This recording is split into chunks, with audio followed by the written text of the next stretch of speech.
வணக்கம். மீடியம் சமையல். வாங்க இன்னைக்கு கொள்ளு இட்லி பொடி எப்படி செய்கிறதுன்னு பார்க்கலாம். அதுக்கு ஃபஸ்ட்டு ஒரு கடாயில் 2 கப் அளவு கொள்ளு சேர்த்து நல்லா வறுத்துக்கலாம். பாருங்கள், இந்த அளவுக்கு சிவப்பாக வறுத்துக்கணும். இப்போ நம்ம அதை தட்டில் எடுத்து கொட்டி வச்சுக்கலாம்.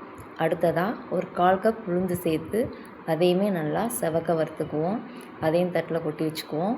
அடுத்ததாக 1/4 கப் கடலைப்பருப்பு சேர்த்து அதையுமே நல்லா செவக்க வறுத்துக்கணும். பாருங்கள், இந்தளவுக்கு. அதையும் தட்டில் எடுத்து கொட்டி வச்சுக்கலாம். அடுத்ததாக 1/4 கப் பொட்டுக்கடலையுமே லைட்டாக வறுத்தா போதும். இதையுமே தட்டில் எடுத்து கொட்டி வச்சுக்குவோம். நெக்ஸ்ட்டு 1 ஸ்பூன் எண்ணெய் சேர்த்து அதில் 3 கட்டி பெருங்காயத்தையும் சேர்த்து நல்லா பொரிய விடுவோம். நல்லா பொரிஞ்சதும் அதையுமே தனியாக எடுத்து வச்சுக்கலாம். நெக்ஸ்ட்டு பாருங்கள், ஒரு 5-6 காஷ்மீரி மிளகாய், அடுத்து காரத்துக்கு தகுந்த மாதிரி சாதா மிளகாவும் சேர்த்து நல்லா வறுத்துக்கலாம். இந்தளவு வறுத்தா போதும். அதை தனியாக ஒரு தட்டில் எடுத்து வச்சுக்குவோம். அடுத்தது ஒரு கைப்பிடி அளவு கருவேப்பிலை சேர்த்து அதையுமே நல்லா வறுத்துக்கலாம்.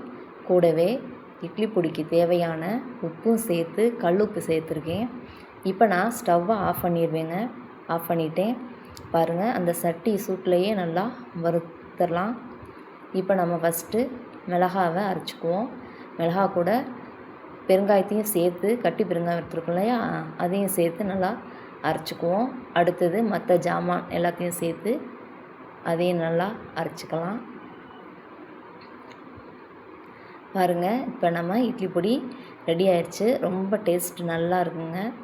பாருங்கள், இந்த வீடியோ உங்களுக்கு பிடிச்சிருந்தா லைக் பண்ணுங்கள், ஷேர் பண்ணுங்கள், கமெண்ட் பண்ணுங்கள், சப்ஸ்கிரைப் பண்ணுங்கள், பெல் ஐக்கானை கிளிக் பண்ணுங்கள். நன்றி.